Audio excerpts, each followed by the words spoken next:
დასჯის თუ არა შინაგან საქმეთა სამინისტრო ქართული ოცნების მხარდამჭერ პროვოკატორს ნანუკა ჟორჟოლიანს ბექა გოცერიძის წინააღმდეგ სარჩელი შეაქვს. გოცერიძე ოლიგარქის გუნდის აქტიური მხარდამჭერია.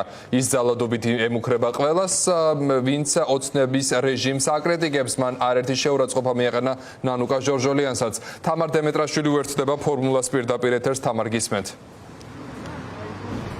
დიახ, ნანუკა ჟორჟოლიანმა საჩივარი ცოტა ხნის წინ შეიტანა შინაგან საქმეთა სამინისტროში, ამ წუთებში გამოვიდა უკვე სამინისტრო შენობიდან, შეიტანა სარჩელი, რომელიც კანცელარიამ ჩაიბარა. საუბარია იმაზე, რომ ნანუკა ჟორჟოლიანს შეურაცხყოფა მიაყენა ყოფილმა ფეხბურთელმა, საქართველოს ნაკრების ყოფილმა წევრმა ბექა გოცირიძემ და სწორედ ამ საჩივრის ამ შეურაცხყოფის საფუძველზე მოახდინა ნანუკა ჟორჟოლიანმა დღეს სამინისტროს სარჩელის შეტანა. ნანუკა ჩვენთან ერთად იმყოფება, კონკრეტულად რას ეხება სარჩელი და რამ გამოიწვია ეს გადაწყვეტილება შენი, რომ საჩივარი შეკეტანა სამინისტროში? პირველ რიგში დავიწყოთ იმით, რომ მიზეზი კი არა, უბრალოდ სურვილი გამიჩინა იმან, რომ ქართული ოცნების წარმომადგენლები ჩივიან ყველაფერზე, ჩივიან სმაილებზე, ემოციებზე, ჩივიან სტატუსებზე, შეცვალეს კანონები, მოირგეს, გვაჯარიმებენ, Facebook-ზე გამოთქმულ ნებისმიერ მოსაზრებაზე, ისეთ უწყინარზეც, რომ მართლა მარიამ კერესელიძე იყო შინაგან საქმეთა სამინისტროს წარმომადგენელი ჩვენ საქმეზე, Facebook-ის საქმეზე, როდესაც მამუკა მდინარეძემ სარჩელი შეიტანა და მარიამ ლაშხის მორა რაღაცა არ ვიცი შეურაცხყოფილი სული დაიცვა და შესაბამისად მაშინ 1 საათი განვიხილავდით, იმიტომ რომ მოსამართლეც კი დაბნეული იყო და უნდოდა რომ დაეზუსტებინა მარიამ კერესელიძეც, რომლის მამაც წლების განმავლობაში რუსული არხების წარმომადგენელი ამ ქვეყანაში, რომ სწორად გაიგო თუ არა მოსამართლემ, რომ აქ საუბარი იყო უბრალო სმაილზე და ეს იყო სარჩელის ერთ-ერთი შემადგენელი ნაწილი. და კი მარიამ კერესელიძე ამბობდა, რომ ნამდვილად შინაგან საქმეთა სამინისტრო თვლიდა, რომ ეს იყო შეურაცხყოფელი მარიამ ლაშხისთვის და ამის გამო ერთ-ერთი მიზეზი ესაც იყო, რომ 5,000 ლარი დამაჯერებდეს.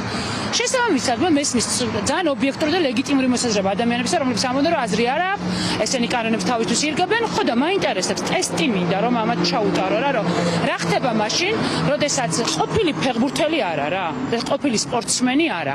არა, ეს არის ზონდერი, ქართული ოცნების ზონდერი, რომელიც მომიხსენიებს ისეთი სიტყვებით, რომ საჯარო სივრცეში თქვა, რომ სულ გაშვება მოგინდეთ ახლა ამის.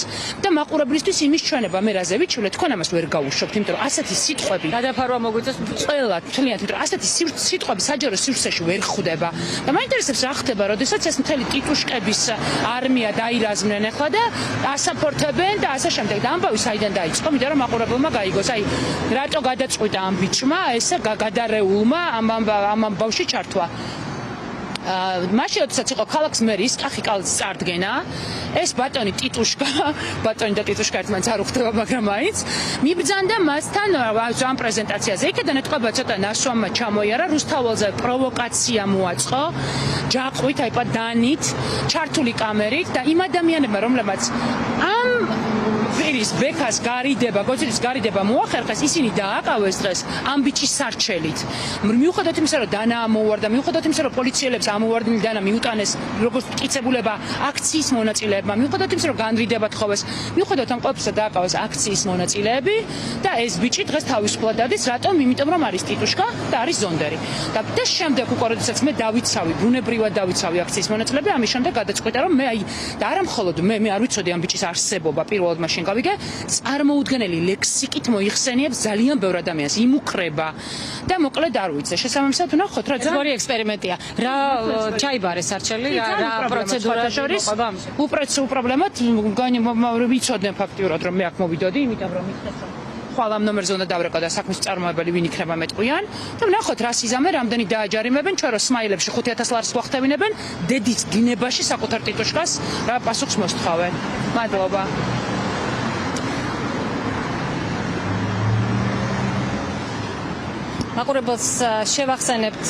მაყურებელს შევახსენებთ იმას, რომ ბექა გოცირიძის საჩივრის საფუძველზე ეს სულ რაღაც 1 საათში უნდა გაიმართოს სასამართლო პროცესი. თორნიკე თოშკუას და მინდია შერვაშიძის, ისინი სწორედ იმ ინციდენტის შემდეგ დააკავეს, რომელზეც ცოტა ხნის წინ ნანუკა ჟორჟოლიანი საუბრობდა. ინციდენტი მოხდა რუსთაველის გამზირზე, ბექა გოცირიძე მივიდა რუსთაველის გამზირზე, შეურაცხყოფა მიაყენა იქ აქტივისტებს და 2 კვირის თავზე შინაგან საქმეთა სამინისტრომ ეს 2 ახალგაზრდა დააპატიმრა.